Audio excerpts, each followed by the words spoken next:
तेरे उस हैवान बेटे ने मेरी बेटी को खा लिया। तेरे बेटे को तो मैं जेल भिजवा कर रहूंगी। सारी दुनिया को पता चलेगा किस हैवान को पैदा किया है तूने। नहीं मीना, माफ कर दो मेरे बेटे को, माफ कर दो उसे जेल मत भेजो। पारुल उठो, क्या बड़बड़ाए जा रही हो, जागो। अपने पति की आवाज सुनकर मैं धक से उठ बैठी। मेरा चेहरा पसीना पसीना हो रहा था और मेरे दिल की धड़कनें इतनी बड़ी हुई थी मानो अभी 10 मील दौड़ कर आई हूँ। उस खौफनाक दिन को आज साल भर होने को आया है जब हमने उस बच्चे की लाश मिट्टी के ढेर से बाहर निकाली थी। सो जाओ पारुल, कुछ नहीं हुआ है, सब ठीक है अब।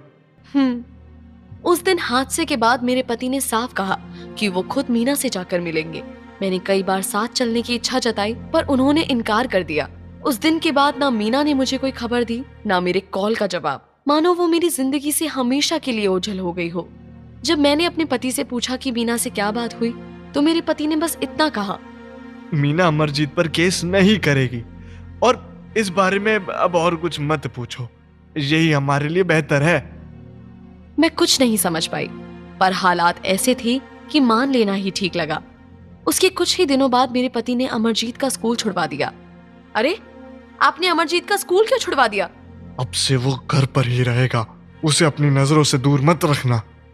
मैंने भी अपने पति की बात मानते हुए अमरजीत पर नजर रखना शुरू कर दिया। जब तक मैं उसके साथ रहती एक पल को भी उससे अपनी नजर से दूर नहीं होने देती थी। पर सुबह वो क्या करता था इसका मुझे कुछ पता नहीं रहता था। मेरी सास को कोई मतलब नहीं था, सिर्फ खाना बनाकर दे देने को ही अपनी जिम्मेदारी समझती थी।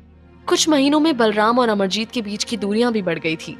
हैरानी की बात ये थी कि अमरजीत ने कभी स्कूल जाने की जिद ही नहीं की। हालांकि उसकी आदतें बदल गई थी। वो अब छोटी छोटी बातों पर गुस्सा नहीं होता था, सबकी बात मानता था। ये बदलाव हमें सही लग रहे थे। इतने खौफनाक दिनों के कुछ महीनों बाद हमारे घर में एक खुशी ने दस्तक दी थी। मैं फिर से गर्भवती थी। बलराम भी बहुत खुश थे। कहते हैं ना, अतीत के साए हमेशा साथ चलते हैं। आज भी वो खौफनाक रात हमारे साथ चलती है। आज मेरी गोद भराई के दिन मीना का ख्वाब आना मेरे लिए घबराहट का सबब बन गया था। मेरा जी घबरा रहा था, फिर भी अपने आसपास हंसते मुस्कुराते चेहरे देखकर मैं खुश हो रही थी।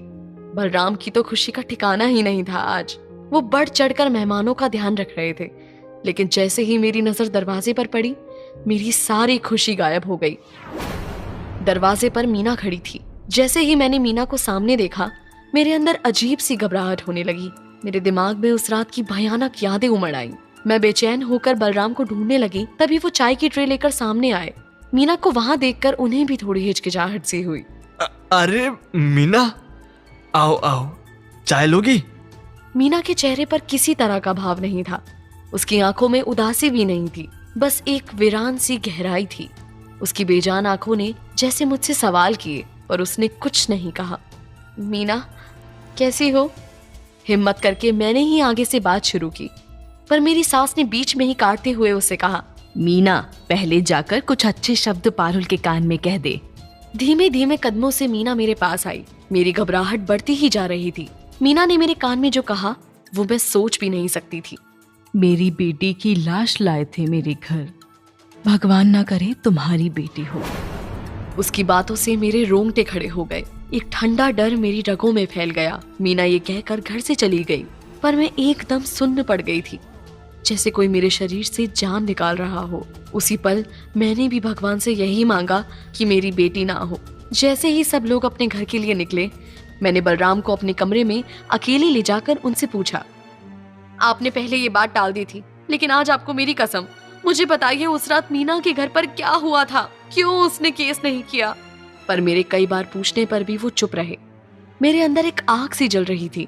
ये देखकर मेरा गुस्सा और भी बढ़ गया। पर तभी अचानक से मेरे पेट में दर्द हुआ और मैं लड़खड़ा सी गई। मुझे संभालने के लिए बलराम मेरी तरफ बढ़े, पर मैंने उन्हें धक्का दे दिया। मेरे दिमाग में बार बार मीना की बेटी और मीना का वो बेजान सा चेहरा ही याद आ रहा था। कुछ देर की खामोशी के बाद वो बोले, मीना की बेटी को एक बोरी में लेकर मीना के घर गया था। मीना नहीं थी पर उसके पति को सब कुछ बताया। वो बहुत गुस्से में आ गया था। उसने मेरी एक ना सुनी। वो तो तुरंत रपट दर्ज करवाने जा रहा था। जैसे तैसे उसके पाँव में गिरकर मैंने उसे मनाया कि अमरजीत ने जानबूझकर कुछ नहीं किया। आखिर उसने केस ना करने की बात मान ली, लेकिन उसी पल उसने हमारे सारे रिश्ते खत्म कर दिए। और मीना?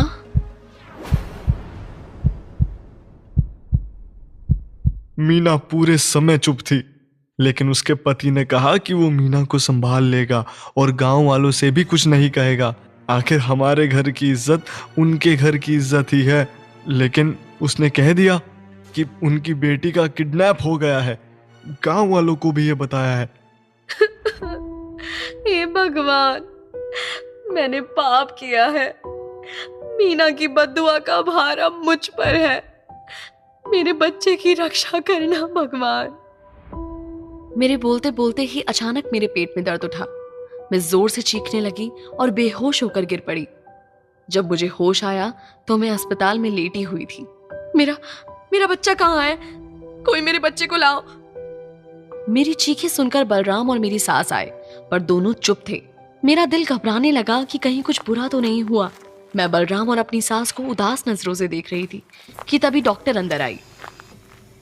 बेटी हुई है, थोड़ी कमजोर है, इसलिए 1 महीने तक अस्पताल में रखना पड़ेगा। मेरे हाथों में जब मेरी बेटी आई तो ऐसा लगा जैसे सारे दुख, सारे बोझ हल्के हो गए। वो नन्ही जान जैसे मेरी आत्मा का सहारा बन गई थी। मैंने उसका नाम परी रखा, क्योंकि उसके जादू ने मेरे डर भगा दिए थे। 1 महीने के बाद हम घर लौटे।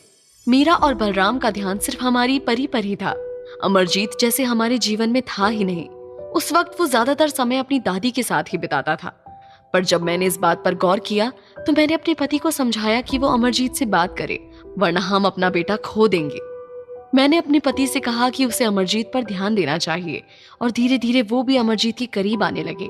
अमरजीत भी परी को समझने की कोशिश करता रहा और दोनों का रिश्ता ऐसा हो गया जैसे दोनों एक दूसरे को अच्छे से समझने लगे।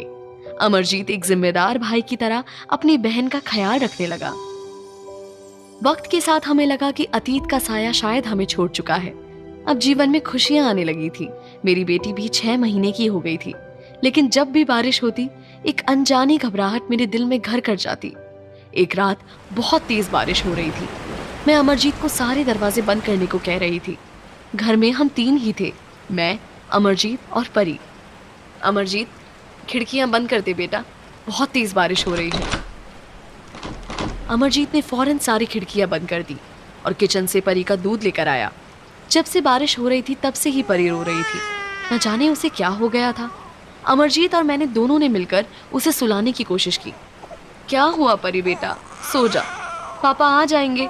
देखो मम्मी की तबीयत ठीक नहीं है बेटा, मम्मी को परेशान नहीं करते ना। आप जाकर आराम करो, परी को मैं सुला दूंगा। तू कैसे सुला पाएगा उसे? पहले आप जाइए मम्मी, मैं देख लूंगा। मैं परी को अमरजीत के पास छोड़कर कमरे में सोने चली गई। कमरे में बिस्तर पर लेटते ही मेरी आंख लग गई।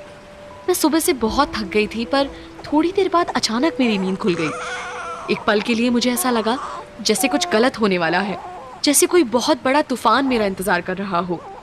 मैंने कमरे से निकलकर देखा, अमरजीत अब भी परी को सुलाने के लिए गोद में लिया हुआ था। परी अब थोड़ा कम रो रही थी। कहते हैं ना, अतीत के पांव आपकी आज तक फैलते जाते हैं। डर एक बार दिलो दिमाग पर हावी हो जाए तो उससे छुटकारा पाना मुश्किल होता है। शायद यही वजह थी कि रात की करीब 3 बजे मेरी नींद फिर खुली। फिर वही घबराहट। मैंने बाहर निकलकर देखा तो अमर एक कोने में बैठा था और परी को उसने एक कंबल से ढककर पास ही सुला रखा था। अमर की आंखें भी बंद सी थी। सुबह एक जोर की चीख से मेरी नींद खुली। शायद 6 साढ़े 6 बज रहे होंगे उस वक्त। हल्की सी नींद अब भी मेरी आंखों में थी। मुझे लगा शायद कोई बुरा सपना है। मैं फिर सो गई, लेकिन जैसे ही मैंने आंखें मूंदी मुझे दोबारा वो चीख सुनाई दी। अब मैं इस चीख को पहचान गई थी। ये मेरे पति बलराम की चीख थी। जैसे ही मैं कमरे के दरवाजे पे पहुंची मेरे होश ही उड़ गए। मेरे पति और सास जमीन पर बैठकर रो रहे थे। मेरी सास अपना सर पटक रही थी। हाय, ये क्या हो गया? अमर, परी।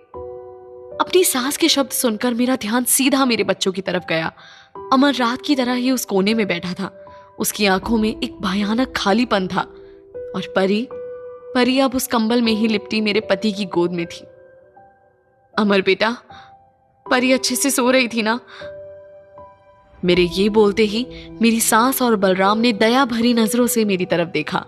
उनकी आंखों में तकलीफ भी थी और सवाल भी, पर अमर, उसके चेहरे पर फिर वही हंसी थी, रूह कपा देने वाली हंसी। माँ, मैंने परी को कितना बोला कि सोचा सोचा, लेकिन ये रोना ही बंद नहीं कर रही थी। तो मैंने इसे अच्छे से सुला दिया, जैसे गुड़िया को सुलाया था ना, बिल्कुल वैसे। नहीं, ये नहीं हो सकता। हाँ, ये बस एक सपना है। बस अभी नींद खुलेगी और सब खत्म, सब कुछ खत्म।